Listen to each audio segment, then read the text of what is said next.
Who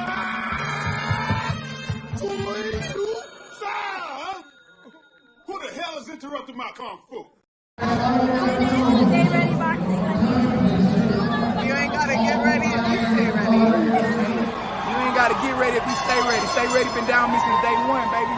Stay ready, let's go. Already.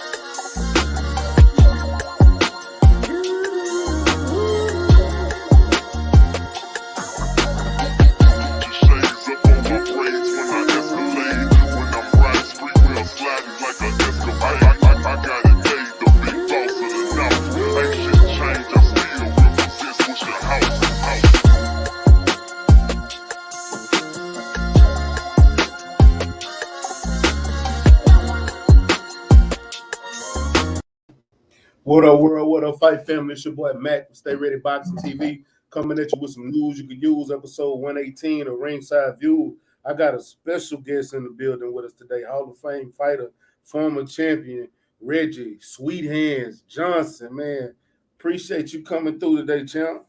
Oh, man, it's a pleasure, man. Thanks for sharing your platform with me, man. I just appreciate you blessing the platform with you, man. We got a special guest in the building. I got my co-host with the most, 503 Lion, the young Lion with me, man. What's going on, little bro? Are you? How you doing, bro? Can you hear me? I can hear you loud and clear. I can hear you loud and clear. Can you hear me? Yeah, I can hear you also. All right. He can hear you good. Man, what's going on, champ? How you going this evening? Oh, man, life is good, man. Just, working from home, just trying to survive and knock out this world order this they call coronavirus like everybody else, Yeah, man, I can't wait till this shit over with. Yeah. We I lost one of my best friends. He did a lot of traveling with me. He lost his dad day before yesterday. Went to go visit his the mom and the family yesterday. I got my uncle who started me to boxing at age 12.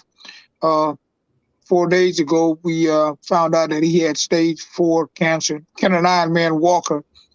As a matter of fact, if you remember the fighter from San Antonio, Tony Ayala, he was like the next Roberto Duran, they were saying, but my uncle fought him in amateurs.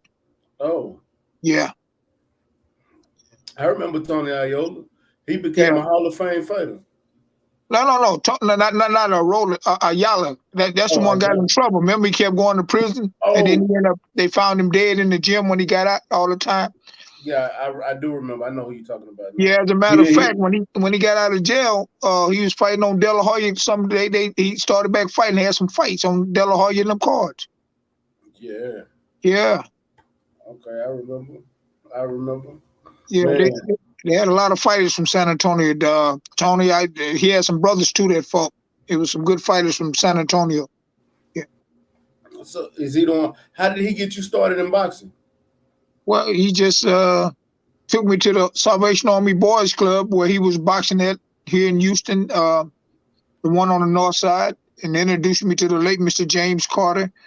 And that was the first time I ever had seen a boxing ring or been in a boxing ring. And, back then, the old school guys, what they do, they always put you in there and see where you're at. And I just remember that the late Mr. James Carter, who became my father figure, boxing coach and role model, he when I got through sparring, he said, "Man, you could become champion of the world," and that stuck to me, man. And that my whole life changed at the age of 12, and I stopped playing basketball, football, baseball, everything. I just was straight boxing. Okay. 503. You say 503? Yeah, that's my little brother. Yes, sir, man. No, he was calling me Reggie. But man, condolences to you and your family, man. I hope everything be all right with you, man. I got a chance to meet you in person. I don't know if you remember me, but we was at Next Fight Up a couple weeks back. You know what I'm saying? Oh, okay, Um, yeah. That's when yeah, EJ fought on the card. Eugene Hill, Yes, sir. absolutely. son. Yeah, Uh, yeah, yeah. real quick, man. I know you was watching the fights, man. Anybody on that card stuck out to you? You know what I'm saying? That got your eye, caught your attention. Man, you know what? I thought those were some pretty good, entertaining fights because I'm gonna be honest with you and keep it real with you, man.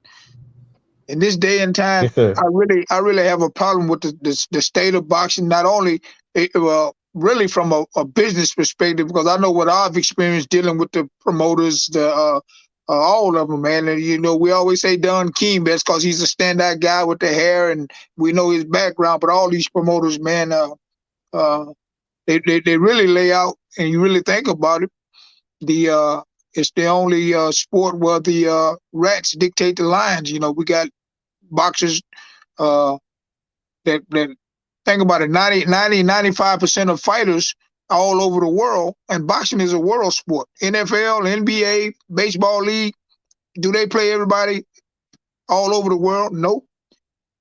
Boxing is a world sport. But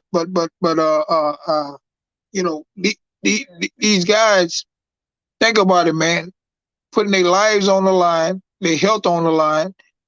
And when you think about it, man, when you go to a fight, a big fight, a good fight with those top promoters, you got referees, you got judges, you got timekeepers, you got commentators making more money than the two guys who got their health and life on the line, man. So I've my passion now is trying to educate these young and upcoming fighters, and share my story, what I've experienced, and really advise them to do some things that I didn't do or I wasn't advised to do to make them to have a better career, because it's about, man, at the end of the day, smart man always win. But at the end of the day, even if you make $1 million or $100 million, what's the use to having that money if you can't function to spend it? You can't even count the money. You can't even speak to say I got this much money because you punch drunk, or and that's another thing we're addressing too, man, is a lot of these guys, I'm not at liberty to mention names, but we got to going to do this stimulus deal that's helping these guys, man. Think about these great fighters, man, that you talk to them now, see them now, you can't even understand what they're saying. Like James Toney, Yeah. like Riddick Bowe. Well, I fought James Toney, man. Yeah. So yeah, James Toney. You're right, Riddick Bowe, and you're right, bro. We got to say the name. We got to keep it real. Riddick Bowe.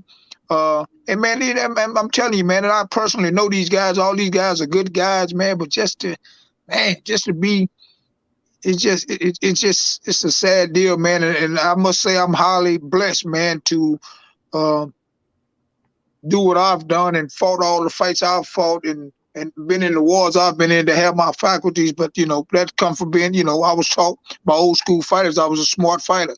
Like look at Mayweather, the way he's at. They talk all that trash about Mayweather. He didn't fight nobody. How in the hell can you say this man didn't fight nobody? He done cleaned out every division, won all the belts, and not only did that, he done made all the money, and he still have all the money. So how could you say the man didn't fight nobody? It's ludicrous. It's crazy. And then they got people got Manny Pacquiao, who was a great fighter too. And he came just good over in this country. But how could you say they rating this guy over Mayweather, and Mayweather beat this guy? And so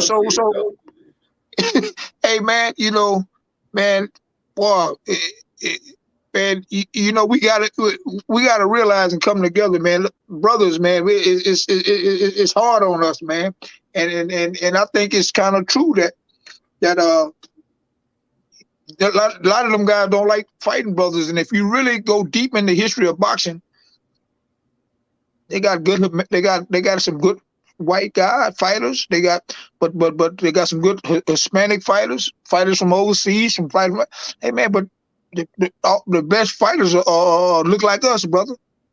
Yes, they I'm do. talking from not. I'm not only talking on the streets. I'm talking about in the boxing, in the ring too. In the streets, in the ring, the best fighters are us. Absolutely. You're Yeah, 100% Absolutely. right. I couldn't agree The sport with don't you move without more. us, coach. yeah, man. I mean, hey, man. I'm doing all the talking, man. You guys interviewed me, man. I'm so passionate about. But Hey, hold man. on, coach. Hey, That's my passion. But that's hey, what hey, you're supposed to. We let interviewing me, you. You're supposed to be the one doing yeah, the talking. They don't want to hear yeah. you. They want to hear from Let you. me let me ask this question, man, because All right. I was prepping for you yesterday for to do the show with you. Uh, uh, I want to ask Coach Johnson this, man. So, uh, you had a strong amateur career, man, and you went to Thailand to fight when you was what 16, 17 years old. No, I was 16. I turned pro at 17. Yeah, I was 16. Tell me about that, man. How was your experience in Thailand? Because I heard boxers going all over the world, but Thailand is a little bit off. You know what I'm saying to me. Man, that's been so long ago, man. I can tell you some stories about that, man, to have you dying, laughing, crying, probably. I don't want to say that on air, but we'll get together. I'll tell you these stories about Bangkok. But, but hey, and I'm only 16 years old, experiencing all this. This is what you got to understand, man. What boxing put me in a real positive, great place. I came from Filter Ward, Houston, Texas. The North 12 side. years old, coming up as a little kid, getting in trouble, getting suspended for school, fighting and headed down that road like a lot of people, from the hood where they, jail and all that stuff. And boxing, when I found boxing, it saved my life, bro. And I'm so passionate about it. Man, I still love boxing. It's just that I'm passionate about the bringing some business structure, fixing the sport, and because I don't want the fighters, because my whole thing growing up as a kid, man, hey man, I want to be on TV. Everybody in the hood gonna see me. My mom and them gonna be proud of me. And then you learn, wait a minute, man. Okay, I understand you want to be on TV for people to see you, but this is a business, man. This is your career. This is what you do. This is like you going working on a shipyard. This is your job. So Yeah, when I think in retrospect, man, my passion is, man, I don't care if a guy 0-50 been knocked out 50 times, man. Nobody can mess over that fighter on my watch. And absolutely. it's just, man, we got a lot of work to do, man. And I think it's pretty easy if we fighters come together and have that same mindset. Hey, man, we didn't did what we had to do. Hey, man, let me tell you this story. We lost the late Marvin Hagler, right? Yes, sir. I used to see him every Yes, year sir. at the, I used to see him every year at the International Boxing Hall of Fame in upstate New York, and me and him was talking. And back then Marvin, you have a conversation with him, and if you're a fighter, the Sugar Ray Leonard fight gonna always come up. That's what you want to talk about. And Yes, sir. so I got Marvin. I say Marvin, let's talk about, man, us fighters coming together. You know, bringing some business structure, this and that. And when he heard everything I said, Marvin, you know what Marvin told me? Marvin said, yeah, but them fighters ain't gonna do that, man, because they're gonna get blackballed. And I told Marvin, I said, Marvin, you know what? You 100% right. I said, but they can't blackball us. We not fighting no more. I say, Sugar Ray Leonard, you, me, especially Big George. I think George Foreman can spearhead this himself and really uh, make change in this here, bringing fighters together, man. And but you know, when I said that, Marvelous Marvin, he kind of like, I can tell he wanted to get off that subject, so we just kind of like changed the subject. Yeah, that's crazy, coach. And you Yeah, know what? but it's reality though. It is. I Crazy wish I reality. wish the fighters would get that in their head that they are the bad. One thing we build these fighters up as fans. Uh, we the reason that they get the popularity they get. It ain't the promoter. It's not the network. It's the fans. The fans following them. The network put them in front of us. The promoters hype them up, but it's the fans that follow them and make them the star that they are. If they understand that if they reach out to their fans and fight for their fans, they don't need the promoters. They can do this by themselves. You're absolutely right. And you know something else? Everything with you, agree with you 100%. But you left one thing out. The fans is also the ones who write their checks. Exactly. That's where the money comes from, the fans. And that's why, man, I'm working on this deal. I've been working for 5 years. I finally got something ongoing that was overseas, and the coronavirus shut me down. I was going to go over there first. They wanted me to come first during a tour. My whole thing is bringing fighters together, and we all we do is just tour and go connect with the fans, do black tie charity events and things of that nature. And of course, we have a black tie event where, you know, a dinner event for all the fans could come and, you know, have the backdrop where they can take pictures and talk to the fans and all that type of stuff. And part of that whole deal is based on taking anywhere from 4 to 6, maybe 8 fighters, and we always have 2 fighters who fought each other for the dinner event. They're on the stage with a guy with a mic and have mics in the audience where we relive they fight and talk about it. Man, that's something. Man, I'd want to be at one of those events. That sounds like something that'll be like off the chain, especially having like Tyson Evander up there, having you and Roy Jones up there.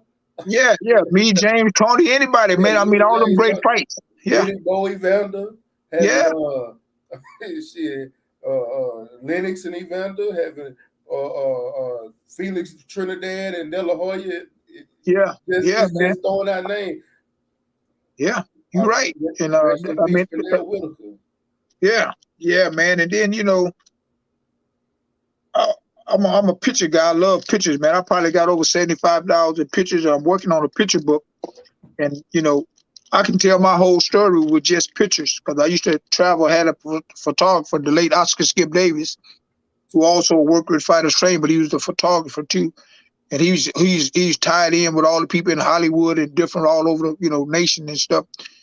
And that, you know, that's another thing, man. And it's just so much stuff that if fighters come together, but you know, the mindset of most fighters, and I don't really blame them, but we gotta think about it, man. You know, this thing is, you know, I got mine, you got to get yours, but we can get so much more, and then to see other people get it, because you know what you do in the gym and put in it, and what you put on the line, your health and your life. You want to see other people get it too, other fighters get it, man.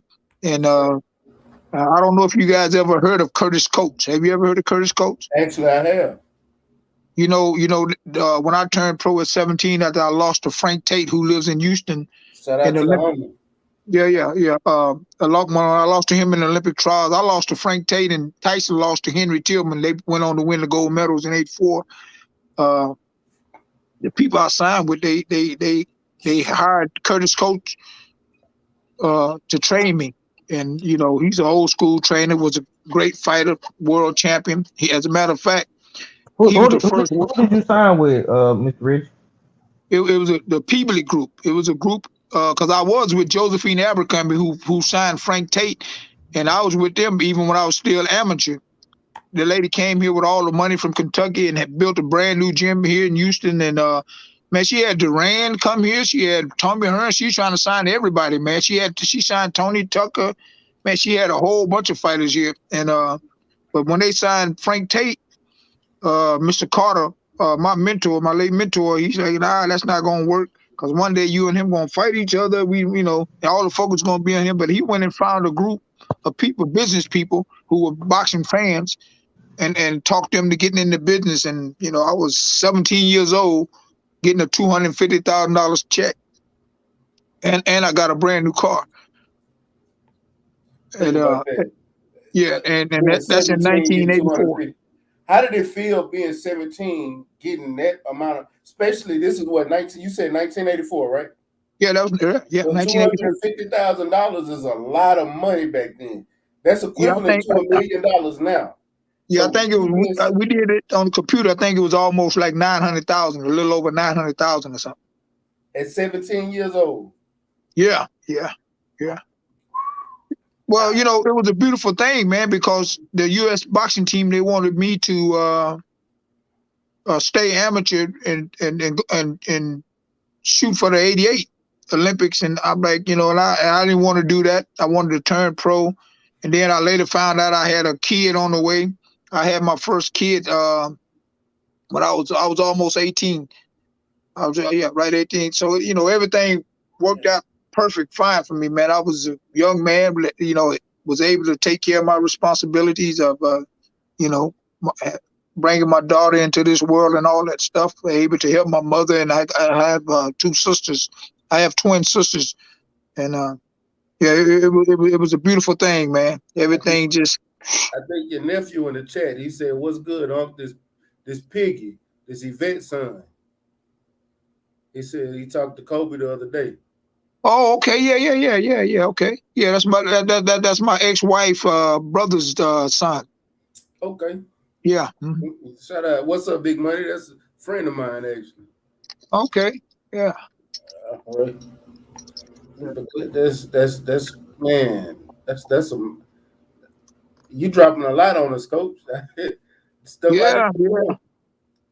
Well, you know, I grew up real fast, man. If you really think about it, I was just telling this story not too long ago, some days ago, as a matter of fact. I started flying on planes when I was about 5 or 6 years old, because every summer, my grandmother, the late Lily Cole, she moved from Houston to Tucson, Arizona, for health reasons, and she used to fly me there every summer. I used to go there. As a matter of fact, I even stayed there one year and went to school there. But when I started boxing at 12, I stopped going because, you know, boxing, I was on the boxing thing. And so I started boxing at 12, like Ali. I think, Muhammad Ali started at 12 too. But check this out. I grew up fast because my dad was locked up. And I still remember those days with me and my mother. She would take my two sisters to my grandmother's house or one of her sister's house. And me and her would go visit my dad. And I'm, you know, seeing my dad behind this big glass window. I couldn't even touch him or do nothing, this and that. He got 8 years, and I'll share that story why he was in prison with you guys when we're off the air. But because it's a little humor to that too. But anyway, like I said, man, I stopped going to Tucson. It was something just started boxing. So if I started boxing at 12, I lost my first 4 amateur fights. My first fight, I got disqualified for slapping. That's when they used to have a white on the gloves. Yes, sir. Yeah, that's because you had to turn your. I got, and that fight was at. Y'all familiar with PABA, right? Yes, sir. Okay, that's why I had my first Reverend Ray Morton. I had my first fight that I got disqualified. Then I went on to have 3 more fights that I lost. And then when I won that 5th fight, the next time I lost a fight, I had like 30-something fights, and I was fighting in the JO Nationals. And then, you know, when you come open, and then I fought in a tournament. The guy I beat, he was like the number 3 guy in the nation. I think, yeah, he was from Texas. He's up over there like by Tyler, Texas area. And I beat him, so I became the number 3. And I remember then when those ratings came out, it was Frank Tate and what's the guy from New York? Because he got knocked out by Julian Jackson in the pro fight. But him and Tate was going back and forth 1 and 2, but I was number 3. I had a job at age 14, working at Kroger's right there on 59 in Tidwell. If you guys familiar with that. Yeah, that's over there in Cashmere. No. Yeah. That's Tidwell. No. I'm talking about right on 59 in Tidwell. That's not far from the Salvation Army Boys Club, close to Jensen. Oh, not far from, yeah. I know what you're talking about. Yeah. Okay, yeah. So I worked there. Wrong end. I'm going. Yeah, there you go. Yeah, hey, I was working at Kroger's and. It ain't there no more. Oh yeah, he left off. Oh, he probably hit something. I can hear you fine. What'd you say? I can't see him though. You hear him? Yeah, he took his he put a avatar up. Oh, okay. But but you let me know when to finish. No, I said go ahead, coach. Go ahead. Okay. Hey, check this out, man. So I'm working, helping my mother. I told you, like, my dad was locked up. I had two sisters. So we was living on the north side then, and I was working at Kroger's. And Mr. Callahan, he was the head manager at Kroger. What school did you go to on the north side? What school did you go to on the north side, coach? Oh, I went to Cashmere one year, and then I transferred to Sam Houston High School. Yeah. Okay. You familiar with Sam Houston, right? Yes, sir. That's off of Tidwell as well. Yes, sir. There you go. Absolutely. Okay, Mhm. but hey. So they had the manager at the Kroger's. Mr. Callahan was a good guy, and he talked to Mr. Carter, and he talked to my mother. They used to always come up and talk to him and stuff when I had fights, and he would always make sure that I was off those days when we had fights on those certain weekends and whenever we had fights. But it was the assistant manager was a white guy who smoked a cigar, and man, he used to disrespect and talk to the workers there real bad. And I used to just always look at him, and But one day I had clocked out. I'm behind the counter and I'm looking at the schedule, right? And keep in mind, this is a buildup when I tell you this here. So he came over there and asked me to do something. I said, "Oh, I already clocked out." He said, "I don't give a fuck. You need to goddamn it do it." Just like that. Before I know it, I didn't hit this dude with about a 7 or 8 piece, bro. Blood everywhere, and he out on the floor. And I just ran out, and I remember, man, walking home, which is probably from Kroger's to my house. I had to probably walk like a mile and a quarter or something like that, a mile and a half. And I remember it was the longest walk, but I got home and knocked on that door. Man, my mother opened that door and saw that look on my face. She said, "What's wrong? What happened?" And I told her, and she's like, my mother went off on me. "Boy, Mr. Callahan, them be looking out for you. You know, we this and that, they this and that. And, why you going?" But anyway, to make a long story short, we ended up having a meeting up there with the guy that I knocked out, beat up, and my mama and Mr. Carter was there, and Mr. Callahan, the manager. But we up there. And Mr. Callahan said, "Listen, Reggie, man, we look out for you. You're going to be champion of the world. You can't just be fighting, hitting people like that. You're a young kid, man. You're 14 years old, and you're on your way to become, be champion and this and that." And then he looked at the guy and say, "Let me ask you something. I can't remember the guy's name." He said, "Why would you ask this? When this man told you that he done clocked out all these people we got working here, why are you just going to try to make him do something?" And he said, "You was outlining wrong." And then Mr. Callahan said, "Listen, man, I would like to put this behind us. Can we put this behind us like it didn't happen, this and that?" So, the dude everybody looking at each other. So we agreed to put it down. So I came back to work. Man, I was working there about probably 7 days. I know it wasn't 10 days. And this dude, I'm still watching him, how he handling people, doing stuff, and he would never say nothing to me, but he just looked at me. Be looking at me because I'm looking at him handling these people, bro. And I went and found Mr. Callahan. I said, "Mr. Callahan, can I talk to you?" He said, "What's wrong? You okay?" I said, "No, everything good. I just need to talk to you." "Man, don't you know I went up them stairs with that man? We got in his office." I said, "Listen, Mr. Callahan, I want to thank you for letting me come back and work." I said, "But I can't work around this guy, man. I'm going to get myself in trouble again." And I'll never forget, but that was the longest walk home, bro. Y'all listen to this here, because this is going to be in my book. But check this out, man. That was the longest walk home because I'm helping my mother, and I'm sitting here thinking, damn, I'm going to have to find another job, man. My mother going. But I remember I knocked on the door, opened that door. My mama looked at me, and my mama said, "Boy, what the hell you done did now?" She thinks something else didn't happen, right? And I say, "Mama, I ain't did nothing." I said, "I can't work there with that guy. I'm going to get myself in trouble again." The dude is talking to people, talking to us, and my mama said, "Oh, my God, boy. Whoa, I thought you hadn't got in trouble again." And I never forget, my mother walked in her room. She said, "Wait a minute, I got something for you." Don't you know, my mother came out of there and she had all the mail, and she looking through the mail, and then she give me my mail. And I looked at the mail, and my mail was open. I said, "Mama, why would you open it?" She said, "God damn it, boy, I'm your mama. I can open your damn mail." And But I never forget, man. When I opened that letter, and I was looking at it, and I was reading it, and it was the USA boxing team invited me to my first tour.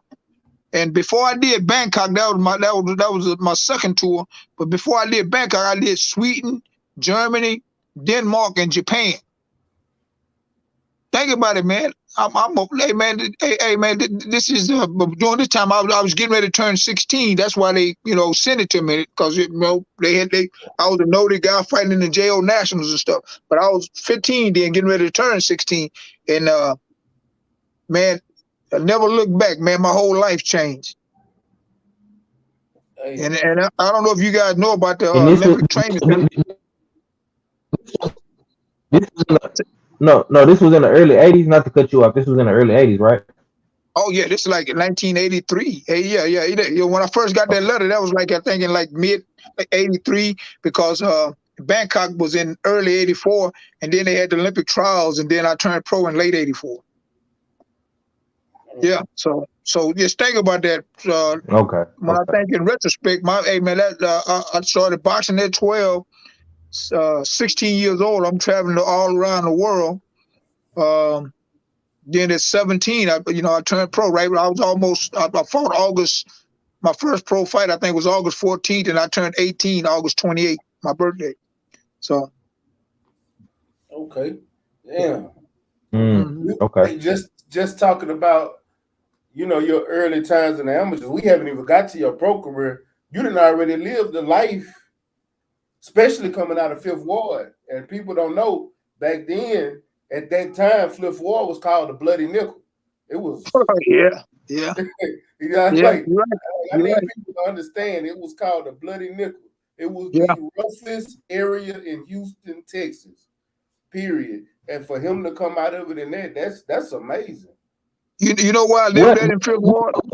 Hold up, because I'm a Northside boy, born and raised, man. I'm from 503 Northwood Manor. That's why I call myself 503 Lion. Hey, guess what? Hey, that's my home too. That's my home too. That's where when my grandmother moved, she lived right on Leedale in Northwood Manor. Oh, okay. That's what's up. Leedale and cheese. Okay, that's what's up, man. I like that. My grandmother home is still there, man. Yeah. Okay. Every weekend, that's where I was. If I wasn't boxing, I like that. I always give my grandmother. You went to the school. Yeah, man, but you the other smiley as far as Brooke, man. You was Cashman, Sam Houston. You know what I'm saying? But you grew up in Fifth Ward, man. What part of Fifth Ward did you grow up in? What street? Right there in Coke Apartments, right behind Wheeling High School. You went to I went to that elementary school. Yeah. Now my boy Willie D. No, Willie D. Okay. Street. Willie D. He used to box too, right? Yeah, I do know he was a crew. He was a beast. Yeah, but Willie D was he was kids. He had the boys club too. Yeah, see, Willie D started boxing, and then he started rapping. I kept boxing. He started. But man, a lot of people don't know the history of boxing, man. That's why we got to do these documentaries and stuff. We working on that too. Let me tell you something about Willie D. Want to put one together. Check this out. Willie D. Uncle Melvin Dennis was a hell of a fighter. He fought Wilfred Benitez. He fought Vito Amafermo. Like myself, I fought in South Africa. I had a lot of pro fights overseas, and he fought in South Africa about 2 or 3 times. And guess who? Melvin Dennis. Melvin Dennis, Willie D. uncle, and Willie D. mother were twins. He looked just like his uncle, man, Melvin. But guess who else? Willie D. uncle fought and knocked out in the pro fight. We talking about his uncle, and that'll be around the 70s, right? Yeah. Early in the 70s, man. Late 60s, early 70s. So he was a middleweight. Yeah. Melvin Dennis. Well, they was. No. This was the 70s, and he knocked him out. It had to be. It wasn't. I'm gonna be honest with you. I'm gonna be honest with you. Hold on, bro. I'm gonna be honest with you. I ain't gonna even let y'all do that cause y'all ain't gonna even believe this here, that this guy even had pro fights. But his son was one of the greatest fighters. Melvin Dennis, Willie D. Uncle knocked out Roy Jones' daddy in a pro fight. Now I remember Roy Jones' daddy was a fighter. Yeah. That's who Melvin Dennis, Willie D. Uncle knocked out. Yeah. Hey. Yeah. Mm-hmm. Yeah. Yeah. You know what? Hey, you know what? Hey, Reggie, Oh man, you learn something new every day, man. On the back end, we're gonna have to put something together because what people don't know is how much history boxing has from the city of Houston at all. We could drop a documentary just on the city of Houston boxing going back in the days of Jack Johnson on up. Well, you know I'm related to Jack Johnson. Did y'all know that? I actually did know that. Y'all Okay, cousins. I read that a long time ago. Yeah.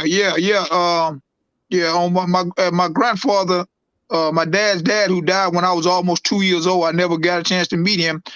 That's another thing. I got a picture I had my daughter put together with me, my youngest son, Jack Johnson, my dad, and my grandfather, and they put all the pictures together. You see that picture, you be like, oh man, you can tell we all related, just looking at the pictures. Yeah. Wow. Yeah. The history. Yeah, the history. But guess what? I didn't find that out until when my dad passed away in 2003, and I flew my grandmother and my aunt and her kids from here to Houston to my dad's funeral. And I'm sitting at my table, me and my grandmother and them, and she started talking about my grandfather, how he was a fighter too, and how he changed his name from Nathaniel to Jack Johnson because he wanted to be like his relative, D. Jack Johnson. And I'll never forget when we buried my dad next to his dad, I looked at his tombstone. It was Jack Johnson on there. And this is another thing too, man. During that time, because my grandmother died when she was 99, but during that time when that happened, when she told me that story, she's 91 years old. Ain't nobody that old gonna be sitting there telling those type of lies. So, yeah. They don't have nothing to lie about. They don't. They don't. So technically, you come from a long line of fighters. So it was in your blood. Yeah. Then I later found out that you probably don't know Star Johnson, but Golden Johnson, they lived over there in Studewood. Found out I've been knowing them when they was kids. They're younger than me, but they was with Savannah Boxing Club. Then later found out that we was related and all that stuff too. Golden Johnson, he fought Sugar Shane Mosley for the world title, and his brother Star had fights too. And their dad used to train them. They used to be with Savannah Boxing Club. That's where they started. Come to find out, we all related, man. That's crazy. Yeah. You come from a long line of fighters. That's why your ass. Yeah, man. That and I tell that story what you just told, man, and that's what we're working on. I just talked to a guy last week that has his a whole new network, and he's talking about doing like what Roy Jones and Tyson did, doing those type of fights. And I'm trying to tell him about these documentaries, man. Man, these fighters telling their stories, and they do the pre-fight stuff, telling like the stories like they did when me and Roy fought. They do the pre-fight stuff, but man, telling that's not the whole story, man. Where these guys come from. Even Manny Pacquiao, man, that dude, man. They told his story. He's a little old bitty kid, about 6 or 7 years old. He run around there trying to, selling stuff, trying to get money to eat. And think about this: 90 to 95% of the fighters come from the gutter all over the world, bro. Thanks. Hey, now I got a good one from you guys. I'm gonna interview y'all. All right, go ahead.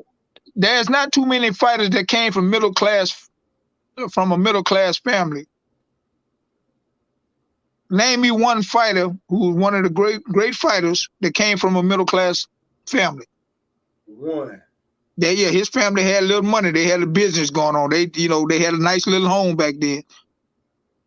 Coming from Houston or period? You talking about it? You talking about in your area? In your era? No. All I can tell y'all is he came from the United States of America. Oh, I was gonna say, I know Prince Nassim came from a nice family that had money. Yeah. Okay, yeah.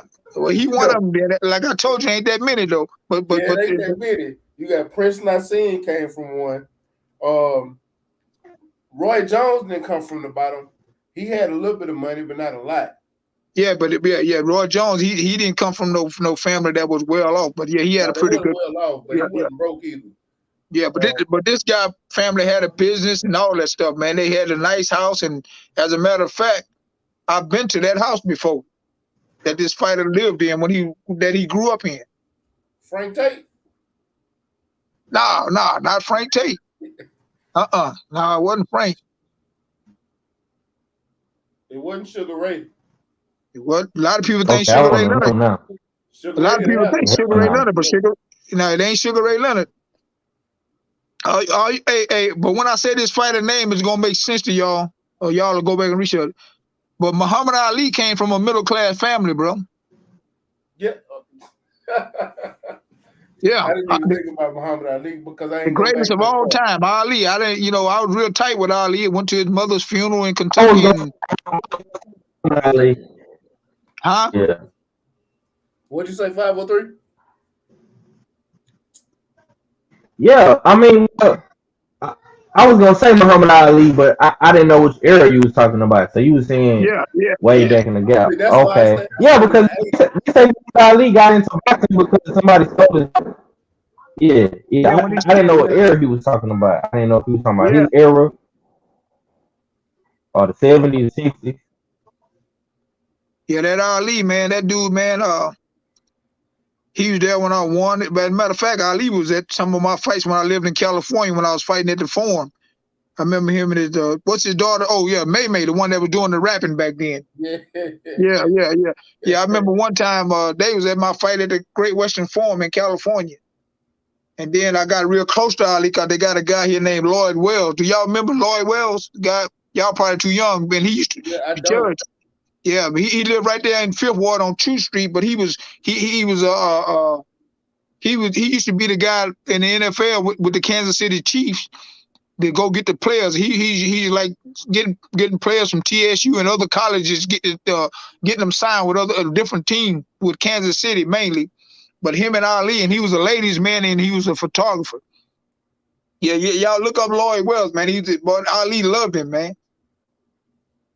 I'm damn sure am. Yeah, he lived right there in Fifth Ward, man. Yeah. And all this stuff we talking about, man, like I told you, I'm a picture guy. Yeah, I give y'all my numbers. Y'all send me y'all numbers. I'm gonna send y'all all this stuff we talking about. What I'm talking about, I'm gonna show you. I'm gonna send you the pictures. Yeah. Well, you got my number, Coach. Okay. Yeah. I got your number. Yeah. But I'll send it to you, and then you can send it to your partner. All right. Yeah. Man, you know something? Because you put on this amateur fight. Yeah, I want to ask you this, man. Go ahead. Yeah, I want to. Can you hear me? Yeah. Go ahead. I hear you. Okay. Okay. I want to ask you, man. What were some of the things that you learned in boxing as far as like the business go? And what are some of the mistakes that you probably made in business? You know what I'm saying? So we can get a game to the young boys coming up because we talk to a lot of young fighters that's gonna come up. Well, one of the things I want to explain to you guys, especially being a young kid signing like that. I didn't have my dad, but my mom was there, and my mother went to school, all that stuff, college. My mother was in the medical field and stuff. But you gotta come to a point where you say, man, I gotta have some good advisors around me, some people, really looking at the paperwork before you sign and stuff and doing stuff and man, you gotta also realize, bro, wait a minute, man. How in the hell I'm gonna go in there with my life and my health on the line, and they got referees, judges, timekeepers, and goddamn commentators making more money than me, and all they doing is talking. All they doing is ringing the damn bell for they gotta knock my damn teeth out. but you got to be smart, man, and you know all money ain't good money. I learned that too, man. All money ain't good money because you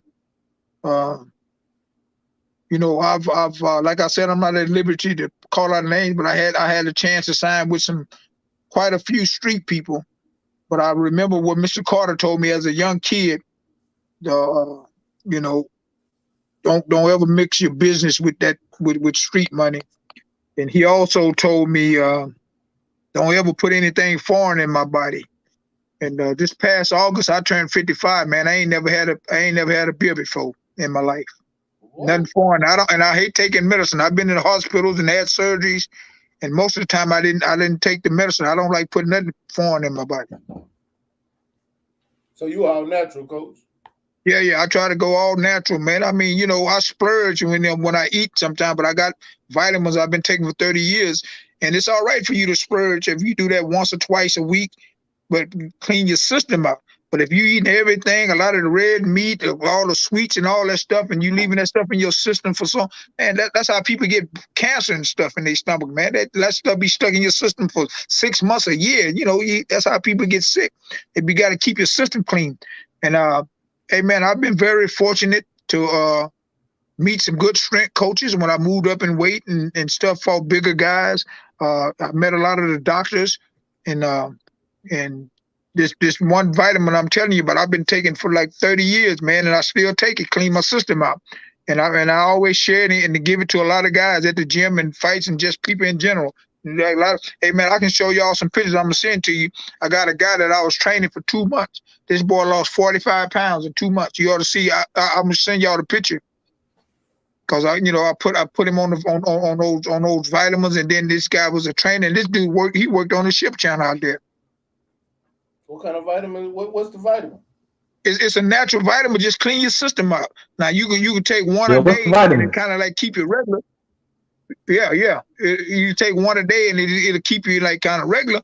But if you take I take 6 of them late at night. Like if I take them right now, I'll wake up in the morning, especially if I go drink my coffee. Man, I go to the restroom 1, 2, no more than 3 times. Everything out my system. You see, huh? I don't eat meat, so it's gonna get everything about me quick. Oh yeah. Oh, absolutely, man. Yeah, that's absolutely, man. So what is it called?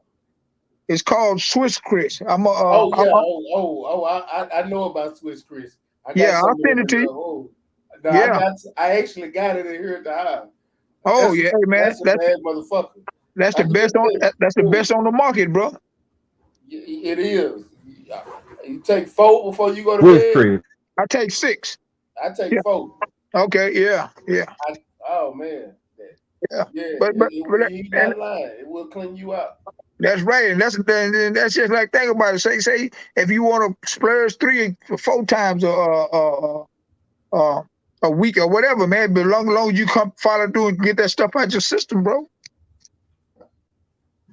Healthy, man. I didn't see. Hey, man, you can take that stuff and clean your system out. You look at your stomach, you like, man, God damn, how in the hell my stomach go down like that?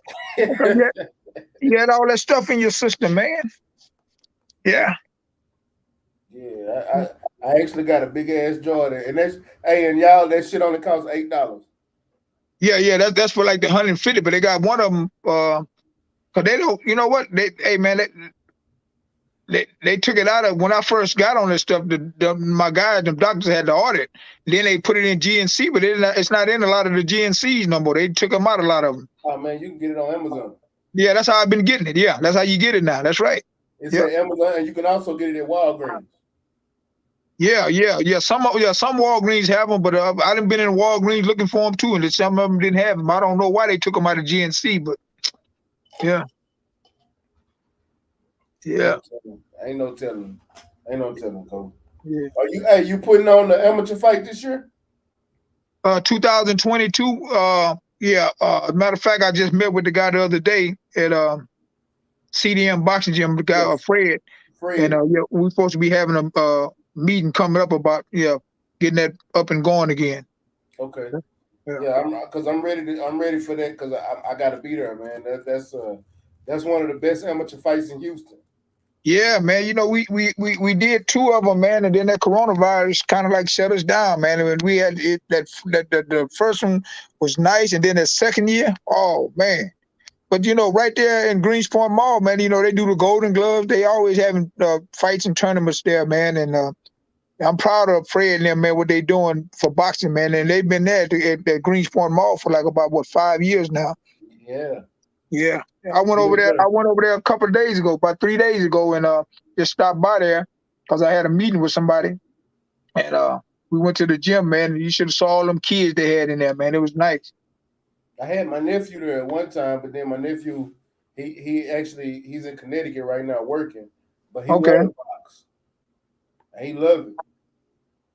So he working in Connecticut? Well, yeah, he working in Connecticut. He working for some kind of warehouse or whatever, where they be sending them to different warehouses to do things. Oh, okay. Yeah, because you know that's why I won my second world. That was in Connecticut when I fought the guy William Guthrie. Oh wow. Yeah, that was in Connecticut. Hey, Coach, I want to keep talking to you, but I know it's getting late. We gotta do a part 2, man, because we didn't even touch on your pro career, none of that. And this was a hell of an interview. I'm really enjoying this. Yeah, we can do that and make it happen, man. And I've also, you know, like I told you, me dealing with that Forever Champions Tour, I got over 100 world champions past and present. I can also, you know, invite some other guys for you to, you know, bring to your sitcom. Yeah. Bring them on, Coach. Bring them Yeah. on. Yeah. Bring them on. I would love to talk to them, especially once you start getting ready to start doing this worldwide tour. Bringing them on, and we all just have a great conversation, especially about some of these classic fights and you know, just boxing in general. You know, yeah, we definitely can make that happen. You know, one of the things we didn't, because me and the guy Tuffy, I don't know if you know Tuffy. Yeah, I know. I know Tuffy. Okay, Eugene Hill and him had started a podcast, and then they brought me aboard. I think I did like about 6 or 7, and it was nice. And then that coronavirus shut that down, and we was doing it right at a nice steakhouse upstairs.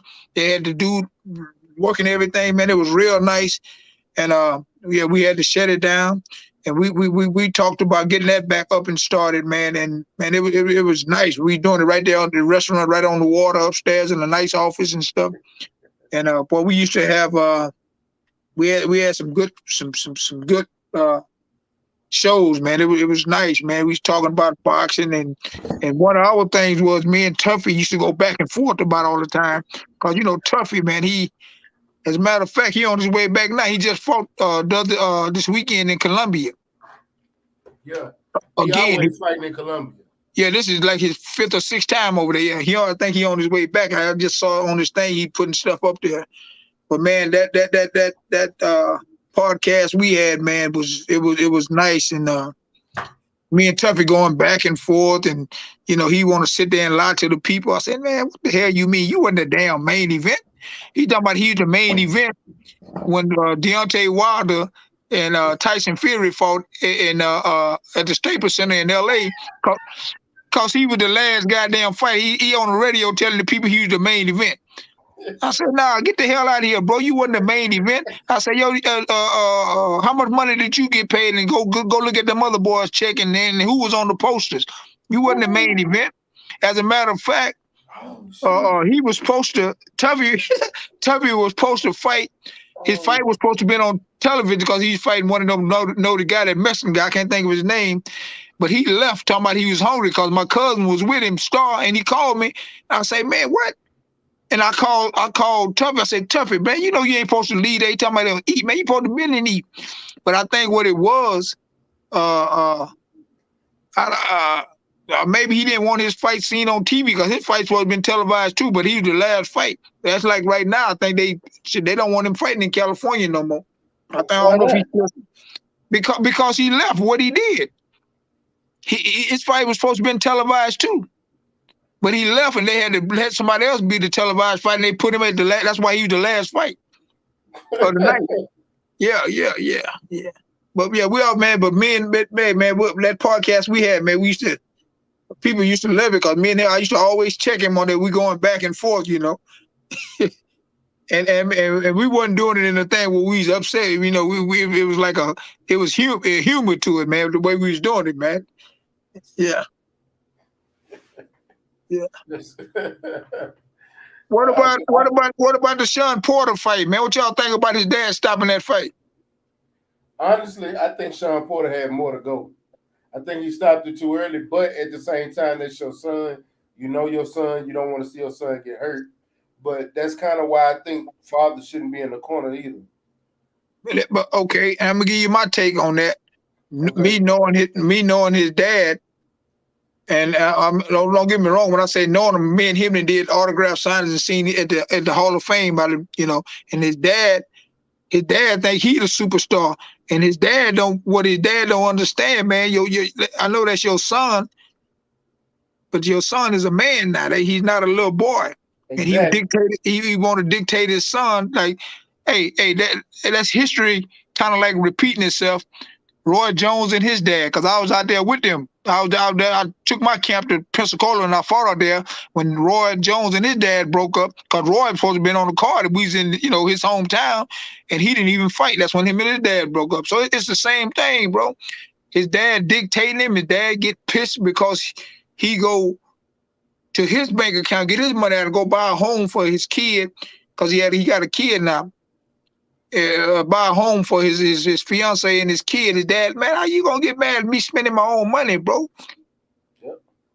And I ain't gonna lie to you, man. My uncle, the one we just found out he had stage 4 cancer, and I haven't talked to him in a while, because me and him had a run in on some business that he didn't do what he's supposed to do. And I'm talking to him, me and him going back and forth. And he like, Reggie, you need to watch how the hell you talk to him. I say, wait a minute, huh? I say, you ain't talking to nephew Reggie. You talking to Reggie Johnson, a grown motherfucking man just like you. That's what I told my uncle, man. Yeah, I told my uncle that, man. And yeah, right now he's I'm gonna probably go see him tomorrow. But he battling stage 4 cancer. And if it wasn't for him, I wouldn't have never found boxing, because he the one took me to the boys club. But that Sean Porter fight, man, that stuff like that, man, it messed with me, because think about it, man. His dad got up there and stopped that fight. Too early. And when they interviewed his dad talking about, well, I know this was gonna happen, man. You know, he didn't do what he's supposed to do in the training camp. Man, that man was fighting his ass off, and he was fighting a bad motherfucker. and he was actually working him. He just got dropped that round. And why would you put that out there anyway about your son, bro? Hey, man, you still dictating your son, and then like Eugene Hill took his son out to Vegas to spar with them, and I told Eugene before he went, I said, oh no, man, I said EJ gonna do good at this style. All he gotta do is just keep it defense tight. And I said I said your son IQ, and then you fighting a slugger, and that boy just, I think he got about 5 pro fights now, 6 pro fights. But man, when he went out there, man, and Eugene showed me the video, I said, well, Eugene like, man, you said, I said, yeah, man, your son gonna do good out there. But guess what? His dad tried to go to Eugene and tell Eugene, listen, man, you done got your son as far as you can get him. You need to let me handle his business, and I get him to, Al Hammond. And then Eugene's like, man, get the hell out of here, bro. I ain't gonna let I invested all this time in my son, bro. You think I'm just gonna give my son to you?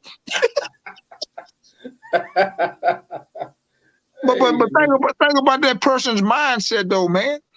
To even approach. Now, what if somebody would approach him about his son? That's why I say put the shoe on the other foot.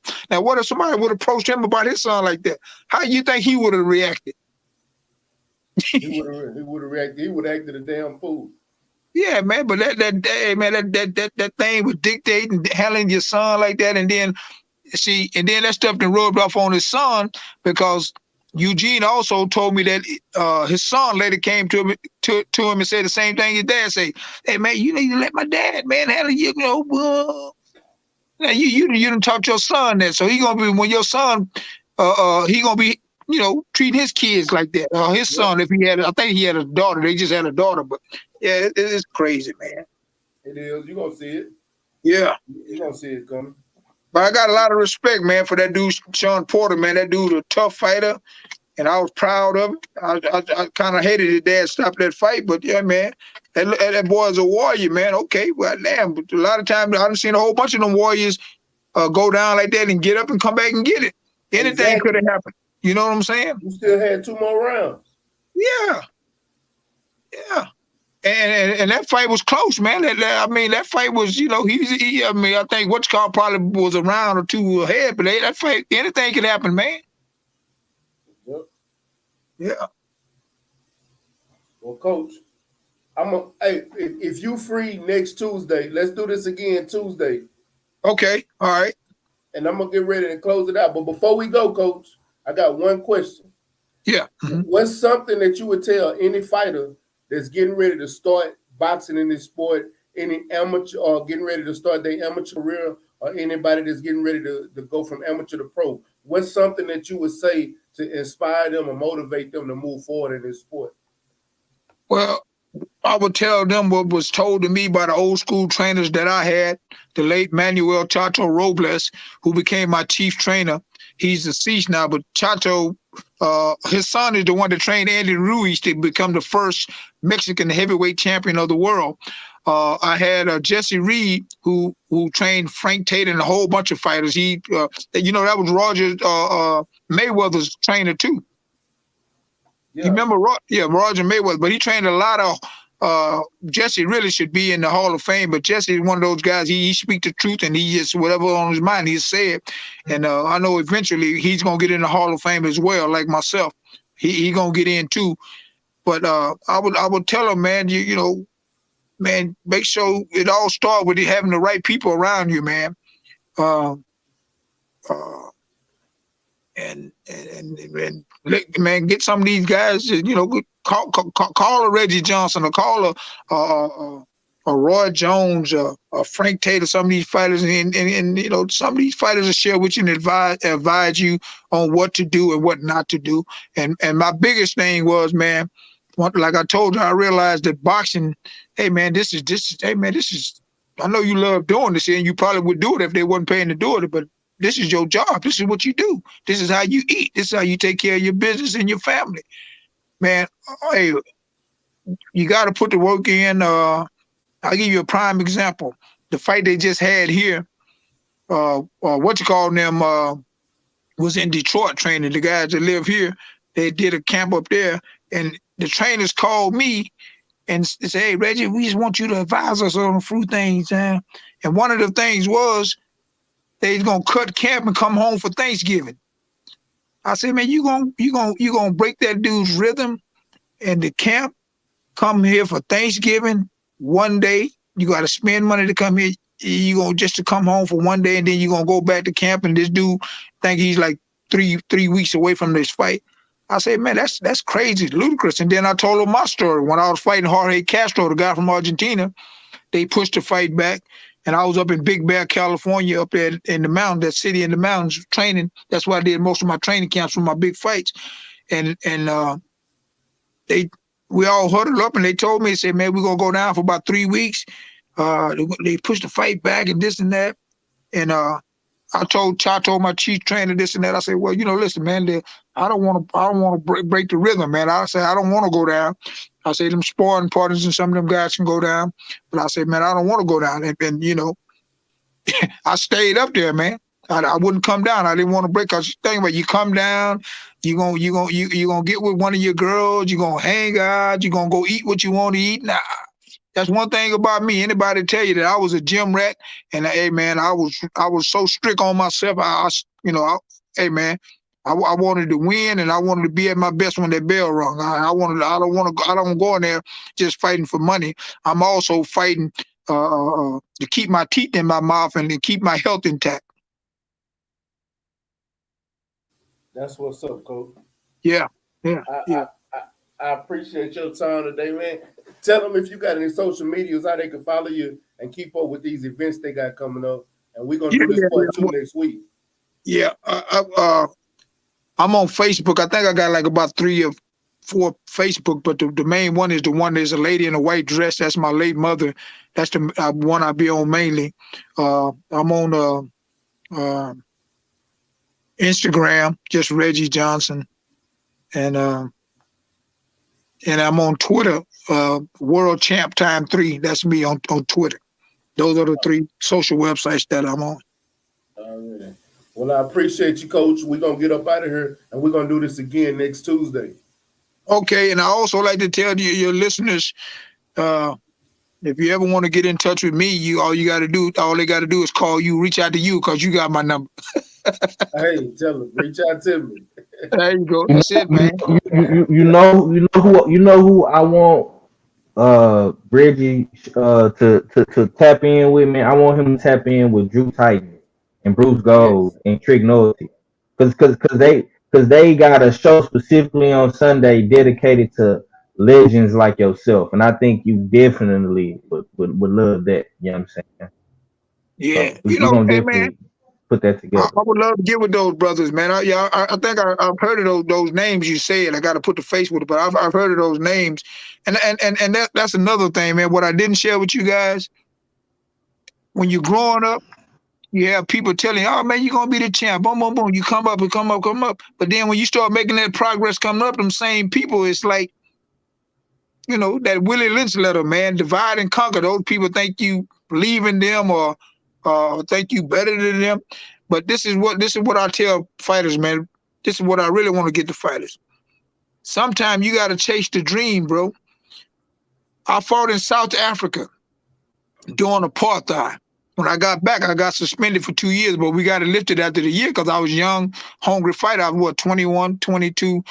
Went over there during apartheid, and I fought their guy, and I stopped their guy in the 7th round. And I took the late Jamie Fields, the guy from Shreveport, the coach who came here to Houston. We was over there a month and a half. I'm over there acting like Ali, training and all that, and I'm fighting that guy, and I beat that guy. And keep in mind, this during apartheid. I didn't even know what apartheid was. I couldn't even spell apartheid then. And but all that stuff. And Nelson Mandela was still in jail over there, and I'm over there fighting. And but anyway, I stopped the guy in the 7th round, came back home, and the people that I'm with, they, everybody tell me, the guy at the gym, I'm not the gym rat, I'm still in the gym. The guy say, "Man, Reggie, man, why you ain't fighting?" Boom, boom, boom. And he said, "I got some people in California signing, man. You need to talk to them people, man. They know about you." He said, "Reggie, are you interested?" I said, "Yeah, of course I'm interested." And because I think the people that I was signed with then, I think they had a whole bunch of fighters, man. Mike Williams, the guy that played in Rocky, Eric Griffin, they brought a whole bunch of noted fighters here too. But anyway, hey man, I said, yeah. So the guy, Bill Bitton, who owned the gym downtown, Main Street Boxing Gym, started it. He hooked me up with them people, and I went to California. That's when my career took off. And this is what I like to tell fighters, man. You got to chase the dream, man, because the dream is not gonna chase you. And when I say chase that dream, sometimes, man, you gotta get away from being comfortable, and the people that really know you and grew up with you, who rooting for you, who gonna probably end up looking at you sideways when you start making that progress, man. Hey, chase the dream, man, because the dream is not gonna chase you. And I tell people all the time, if I wouldn't have went to California, I probably wouldn't have never got a chance to fight for a world title. Man, I appreciate you, Coach. You done dropped a lot on us. And I can't wait till we do this part too, because I know when we get into this professional career, it's gonna get even deeper. Oh yeah, I got a lot of stuff, man. But I would like to leave you guys smiling. And I got a whole bunch of like I told you, I was close to Ali. I got a lot of Muhammad Ali stories. I like to tell y'all one on the way out. All right. When I fought, I fought James Toney, but my second world title fight, when I got a chance, when I won it, I fought Irish Steve Collins from Ireland. We fought in New Jersey. Muhammad Ali, and I got the pictures to back that up too. I show you the little boy because he's about 29 now, 30. But I was in Ali's room. We was in there clowning. Ali doing magic, and this little boy, playing with this little boy. We get a knocker on Ali's door, and it's my chief trainer, the late Manuel Chato Robles. And I opened the door. It was Chato. Chato said, "Reggie, he's from Mexico. Reggie, I need to talk to you, man." I said, "Okay, hold on." So I go outside and, close the door. He said, "Listen, Reggie, I know you love Muhammad Ali, man. But Muhammad Ali don't fight for you, man. Man, tomorrow we fight for world title, Reggie. We get focused, brother. You know, come on, man. Ali no fight for you, huh? But anyway, so I said, okay, Chato. So I go back in there and I tell Ali, and I say, oh, Ali, that was Chato. He said, Chato. I said, you remember I told you, Chato, Emmanuel Robles, Chato, my chief trainer. He just telling me, man, I need to get back forward, this and that. And then Ali said, what'd you say his name is? We just call him Chato. He said, yeah. He said, listen, Reggie, you know what? God damn it, Chato, right, boy. You need to get focused and go on, boy. He said, because I don't want you blaming me if that Irish white boy whoop your ass.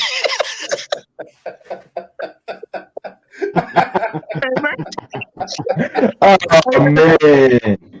Hey man, Wow. hey boy, let me tell you something, buddy. Hey, I got some pictures too, man. I remember I got a picture me and Ali took. Ali was clowning with me, and he trying to get me to shake his hand. I wouldn't shake his hand, man. And I got that picture. It was funny, man. And as a matter of fact, that picture was taken here in Houston, and everybody thought we went to this dinner event. Everybody thought we was father and son, cause we walking in there. Everybody, let's Ali and his son. Ali and his son. I'm turning around. You mean I ain't Ali's son? But yeah, I'm gonna share them pictures with y'all, man. All right, yes, Hey man, I'm a picture guy. I love the pictures, man. But I appreciate you for coming on, man. We definitely got to get into a lot more stories, man. I appreciate you, man. We got to do this again. Yeah. One day, man. Probably within the next couple of weeks or whatever, we all ought to get together and just go have lunch and sit down and talk, man. That's what's up. I'm down on a Saturday or Sunday. Okay. All right. Okay. Yeah, we'll get together. Okay. All right, bro. All right, Thanks for sharing your platform with me, brother. Already, Coach. We Already. gonna get you back on, Sam. Okay, man. Yes, sir. All right, y'all have a great day. All right. You too. Have a good night, man.